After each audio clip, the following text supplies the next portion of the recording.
It's 2016 and we're moving right along with Black Ops 3. It's good to be back. Welcome to the RK5.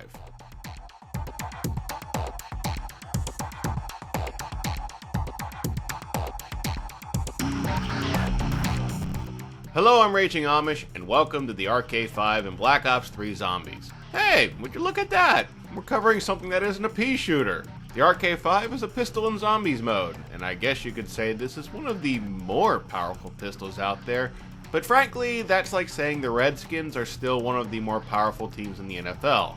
How did my Eagles implode so badly this year? I still don't get that. Anywho, the RK5 is a wall weapon available for 500 points. Thus far, the developers have been putting this weapon in the spawn room, meaning you can buy the RK5 right from the start. In-game, your bullet power is weak, although definitely stronger than, say, the MR6 or the bloodhound. Unlike its weaker pistol brethren, however, you can get by in the early rounds with the RK5. On an odd note, though, this weapon is not semi-automatic, and instead defaults to a 3-round burst mode. The overall RPM rate is somewhat low, but each individual burst has a very high fire rate. I would highly advise using the RK5 in rounds 3 and 4. You can shoot a zombie with a single burst and then immediately follow up with a knife attack. That's 160 points per zombie at a stage of the game where you need cash. Follow this rule of thumb and I promise you'll get rich fast. As for your loadout, the RK5 holds 15 rounds by default, or 5 bursts total. With 8 magazines to spare, you can hold up to 135 rounds, which for an early round weapon is plenty. The capacity overall is limiting in the long run, but frankly, the RK5 is designed purely to get you through the early stages of the game. When setting up your add-ons, I would highly advise you stick with the irons for your optic and fast mags plus the long barrel for your attachments.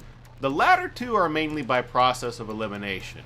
I never really felt the need for the laser sight, and you frankly don't need the quick draw. On the flip side, you will benefit from quicker reloads, and a little extra range never hurts. Once pack-a-punched, you get the RK5 115. The RK5. Okay, let's see what we've got here. A Game of Thrones reference about how all good swords have a name? No.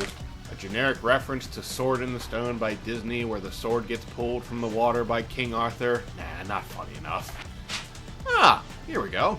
Listen, strange women lying in ponds distributing swords is no basis for a system of government. The RK5 can be obtained from the Pack-a-Punch for 5,000 points. Once upgraded, the gun is definitely stronger than the RK5, but by no means has anything to sing home about. You keep your burst fire mode and have roughly the same fire rate. Your biggest upgrade comes in the magazine, which now holds 30 rounds, with 6 mags to spare. This gives you a total of 210 rounds, which isn't horrible overall, but is definitely lacking for a pack-a-punch weapon. I would advise you not buy this gun. The power and ammo capacity simply don't justify the 5,000 point investment.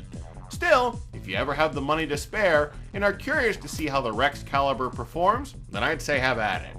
All in all, I think the takeaway from the RK5 is simple. Use this gun in rounds 3 and 4, and that's it. In my opinion, this is one of the fastest ways I know to consistently rake in cash during the beginning stage of the game.